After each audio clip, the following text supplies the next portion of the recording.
Hi friends, welcome back to your channel artistic crackers. దేవుడి దగ్గర మనం అగరబత్తులు వెలిగిస్తూ ఉంటాం కదా. సో అవి మొత్తం బర్న్ అయిపోయాక ఇలాంటి స్టిక్స్ పీసెస్ మిగులుతూ ఉంటాయి. అలాంటి స్టిక్ పీసెస్ని వేస్ట్ అని చెప్పి పారేయకుండా వాటిని రీయూజ్ చేస్తూ ఒక 4 టిప్స్ అయితే నేను మీకు చూపించబోతున్నాను. ఎస్, అబ్సల్యూట్లీ మీరు విన్నది కరెక్టే. ఆ స్టిక్స్ని యూజ్ చేస్తూ క్రాఫ్ట్స్ ఎలా చేయొచ్చు అన్నదానికి ఆన్సర్ మన వీడియో అనమాట. సో మీరు చూడండి, కావాలంటే ఫస్ట్ పార్ట్లో బర్న్ అయిన సింటమ్ అని కనిపిస్తుంది. సో ఫస్ట్ ఆఫ్ ఆల్ నేను ఇక్కడ ఒక చిన్న సైజ్ గంధం డబ్బా తీసుకున్నాను, ప్లాస్టిక్ది. వైట్ కలర్లో ఉన్నది ప్రిఫర్ చేశాను. సో దానిపైన ఉన్న నేమ్ లేబుల్ అనేది నేను నీట్గా తీసేస్తున్నాను. ఇది ఒక మినియేచర్ క్రాఫ్ట్ అనమాట. మనం దీన్ని మల్టిపుల్ పర్పస్గా యూజ్ చేసుకోవచ్చు.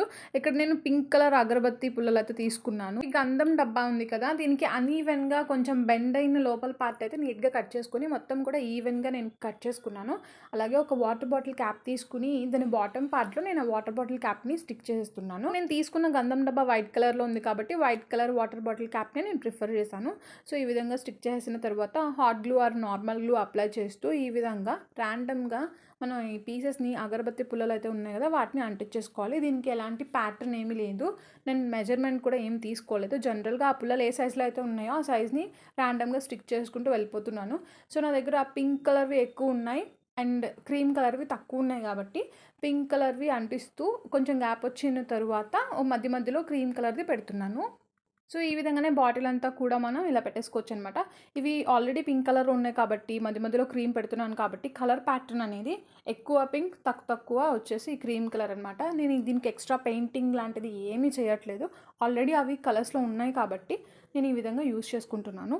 ఎక్స్ట్రా డెకరేషన్ చేయాలి అనుకునే వాళ్ళైతే శారీస్కి, బ్లౌజెస్కి లేస్ వస్తుంటాయి కదా, రెండు ఎడ్జెస్లో కూడా మనం అలాంటి లేస్ని పెట్టుకొని డెకరేట్ చేసుకోవచ్చు. అలాగే స్టిక్స్ మీద ర్యాండమ్గా మనం అక్కడక్కడ స్టోన్స్ కానీ బీడ్స్ కానీ అంటించుకోవచ్చు.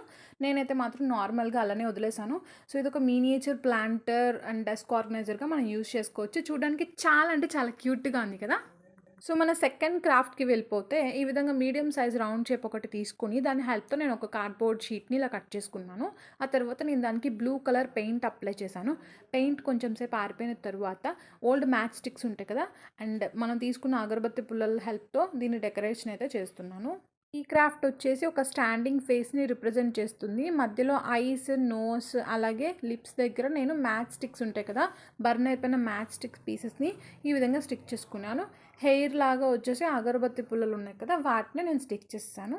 ఫస్ట్ టైం మన ఛానల్ని విజిట్ చేసిన వాళ్ళైతే కనుక ఛానల్ని సబ్స్క్రైబ్ చేసుకుని పక్కన ఉన్న బెల్ బటన్ని యాక్టివేట్ చేసుకుంటే మీకు ఇన్స్టాంట్గా నోటిఫికేషన్స్ వస్తాయి. సో ఇలాంటి మంచి మంచి వీడియోస్ మీరు రెగ్యులర్గా ఫాలో అవుతూ చూస్తూ ఉండొచ్చు. అలాగే ఒక వేస్ట్ క్యాప్ తీసుకున్నాను అండ్ ఆ క్యాప్కి సైజ్కి సరిపడా నేను 3 కార్డ్బోర్డ్ రౌండ్ పీసెస్ని తీసుకున్నాను. ఆ క్యాప్కి మధ్యలో హోల్ క్రియేట్ చేసుకున్నాను. అయితే కంప్లీట్ అయిపోయిన పెన్లో రీఫిల్ హోల్డర్ ఉంటుంది కదా, అది కూడా తీసుకున్నాను. రీఫిల్ హోల్డర్కి బదులుగా మనం రీఫిల్ అయినా సరే రీయూజ్ చేసుకోవచ్చు. దాని మధ్యలో పార్ట్ ఈ విధంగా కట్ చేసుకున్నాను. సో ఆ ఫేస్ని స్టాండ్ చేయడానికి మనకి హెల్ప్ అవుతుంది అలా కట్ చేసుకుంటే. ఇప్పుడు నేను ఆ క్యాప్కి మొత్తం కూడా గోల్డ్ కలర్ స్ప్రే చేస్తున్నాను. పెయింటింగ్ అయినా సరే చేసుకోవచ్చు, లేదంటే లేస్తో డిజైన్ చేయొచ్చు. రీఫిల్కి హాట్ గ్లూ అప్లై చేయొచ్చు, లేదా నార్మల్ గ్లూ అప్లై చేసి, లేదంటే మన ఎంసీల్ హెల్ప్తో అయినా సరే ఆ ఫేస్ని దానికి స్టిక్ చేసుకోవచ్చు. ఈ విధంగా రీఫిల్కి ఆ ఫేస్ని స్టిక్ చేసిన తర్వాత ఇప్పుడు మనం ఆ క్యాప్ హెల్ప్తో దీన్ని చక్కగా స్టాండ్ చేసుకోవచ్చు. ఇది ఒక టేబుల్ టాప్ డెకర్ అనమాట. చాలా బాగుంటుంది, యాంటిక్ పీస్లా అనిపిస్తుంది. చూడడానికి కూడా చాలా వెరైటీగా అనిపిస్తుంది కదా. దీన్ని మనం స్టడీ టేబుల్ మీద, ఆఫీస్లో టేబుల్ మీద, లేదంటే షెల్ఫ్లో అయినా సరే ఇలా మనం పెట్టుకోవచ్చు. నెక్స్ట్ మనం థర్డ్ క్రాఫ్ట్కి వెళ్ళిపోయినట్టయితే ఇంట్లో ఓల్డ్ మ్యాచ్ బాక్సెస్ ఉంటాయి కదా, ఆ మ్యాచ్ బాక్స్ లోపల పార్ట్లో పైన ఓపెన్ ఉండేలాగా మనం కట్ చేసుకొని మ్యాచ్ బాక్స్ని మళ్ళీ రీస్టిక్ చేసేసుకోవాలి. సో దట్ అది స్ట్రాంగ్గా ఉంటుంది. అలా దాన్ని ఒక కలర్ పేపర్తో కానీ, లేదంటే పెయింట్ కానీ, లేదంటే గ్లిటర్ షీట్ కానీ యూస్ చేసి మనం ఇలా కవర్ చేసేసుకోవాలి. కలర్ పేపర్ని యూస్ చేసేటట్టయితే కనుక మనం ఇలా గిఫ్ట్ పేపర్ని ఎలా ఫోల్డ్ చేస్తామో ఆ విధంగా ఫోల్డ్ చేసుకోవాలి. లోపల బయట కూడా మ్యాచ్ బాక్స్ మొత్తం కూడా మనం ఆ కలర్ కనిపించేలాగా ఫోల్డ్ చేసుకోవాలి. ఇలా మొత్తం 5 బాక్సెస్ తీసుకోవచ్చు, లేదంటే మనకి ఎన్ని బాక్సెస్ కావాలనుకుంటే అన్ని బాక్సెస్ని మనం తీసుకోవచ్చు. సో ఇప్పుడు మనం అగరబత్తి పుల్లలు ఉన్నాయి కదా, దాని హెల్ప్తో మ్యాచ్ బాక్స్కి ఎండింగ్ ఎడ్జ్ అనేది మంచి బార్డర్ లుక్ వచ్చేలాగా ఇలా ఫిట్ చేసేసుకోవాలి. సో ఈ మ్యాచ్ బాక్సెస్ మీద నేను వర్లీ ఆర్ట్ అనేది చేస్తున్నాను. చాలా సింపుల్గా క్యూట్గా అనిపిస్తుంది అని చెప్పేసి. ఇది కూడా మల్టీపర్పస్ క్రాఫ్ట్ అనమాట. నేనైతే మినియేచర్ ట్రై చేయాలనుకున్నాను కాబట్టి చిన్న సైజ్ మ్యాచ్ బాక్సెస్ని తీసుకున్నాను. ఇదే ప్లేస్లో మనం ఏంటంటే పెద్ద సైజ్ కార్డ్బోర్డ్ బాక్సెస్ అయినా తీసుకోవచ్చు, లైక్ సోప్ బాక్స్, అలా ఏమైనా పెన్ బాక్స్లు అలాంటివైనా సరే మనం తీసుకోవచ్చు అనమాట. వాటి మీద కూడా ఈ విధంగానే పెయింట్ వేసి కానీ, లేదంటే మంచి బ్యాక్‌గ్రౌండ్ ఉంటే డైరెక్ట్‌గా వర్లీ ఆర్ట్ ఇట్లా పెయింట్ చేసుకోవడం గానీ చేసుకోవచ్చు. మనకి నచ్చినట్టుగా మనం పెయింటింగ్ అనేది చేసుకోవచ్చు. ఇదొక వెయిట్‌లెస్ క్రాఫ్ట్ కాబట్టి మనకి వాల్ మీద డైరెక్ట్‌గా హ్యాంగ్ చేసుకోవచ్చు. వాల్‌కి డైరెక్ట్‌గా డబుల్ ప్లాస్టర్ గానీ, లేదంటే వూల్ పెట్టి గానీ మనం హ్యాంగ్ చేసుకోవచ్చు.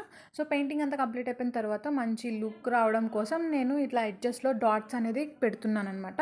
ఇది ఆప్షనల్. ఆ తర్వాత అన్ని బాక్సెస్‌ని నేను గ్లూ అప్లై చేసేసి ఈ విధంగా స్టిక్ చేసేసుకున్నాను. డైరెక్ట్‌గా ఇదొక షో పీస్ లాగా, వాల్ హ్యాంగర్ లాగా పెట్టుకోవచ్చు. లేదంటే మనం దేవుడి దగ్గర పూలు అలాంటివి పెట్టుకోవచ్చు. ఆర్గనైజర్ లాగా యూజ్ చేసుకోవచ్చు.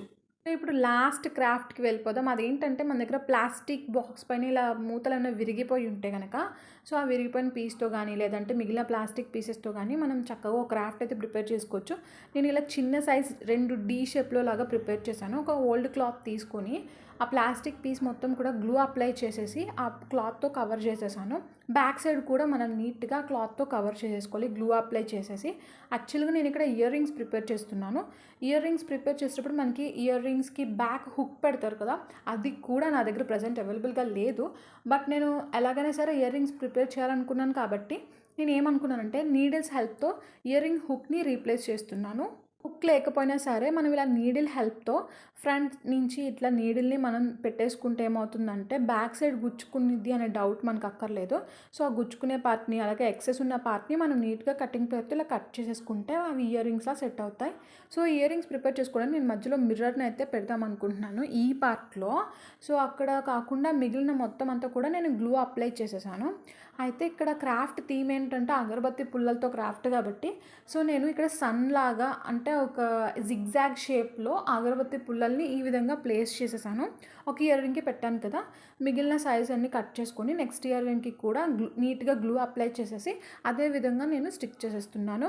అంటే ఒకటి పెద్దది, ఒకటి చిన్నది, ఒకటి పెద్దది, ఒకటి చిన్నదనమాట. ఆ విధంగా పెట్టుకోవాలి. లేదా మీ దగ్గర ఏదైనా డిఫరెంట్ టైప్స్ ఆఫ్ థాట్స్ ఉంటే వాటిని కూడా అప్లై చేసుకోవచ్చు. సో, సింపుల్‌గా ఇలా అంటే మనకి సెమీ సర్కిల్ లాగా వస్తుంది డీ తీసుకుంటే.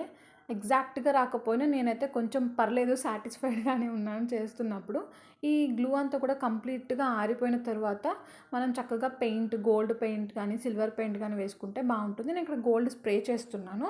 సో, చేసేటప్పుడు గమ్ అంటించినప్పుడు ఆ పుల్లలు అంటించడమే మనకి ట్రిక్కీ పార్ట్. అది ఆ తర్వాత అంతా నీట్‌గా కంప్లీట్ అయిపోతుంది.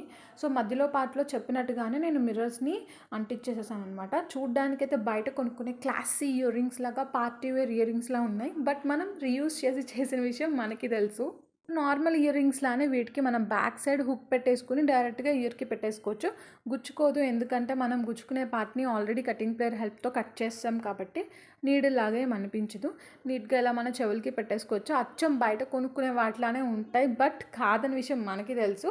సో, నేను చెప్పినట్టుగానే 4 టిప్స్‌ని చూపించేసాను కదా! 4 డిఫరెంట్ టైప్స్ ఆఫ్ క్రాఫ్ట్స్. అది కూడా థీమ్ వచ్చేసి అగరబత్తి పుల్లలనమాట. ఇవే ఆ 4 టైప్స్. ఈ వీడియో మీకు ఎలా అనిపించిందో చెప్పాలనుకుంటే కమెంట్ చేయండి, లైక్ చేయండి, షేర్ చేయండి. అలాగే మన ఛానల్‌ని రెగ్యులర్‌గా ఫాలో అవుతూ ఉండండి. సో, ఎందుకంటే ఇలాంటి మంచి మంచి టిప్స్‌ని మీరు మిస్ కాకుండా ఉంటారని. Thanks for watching.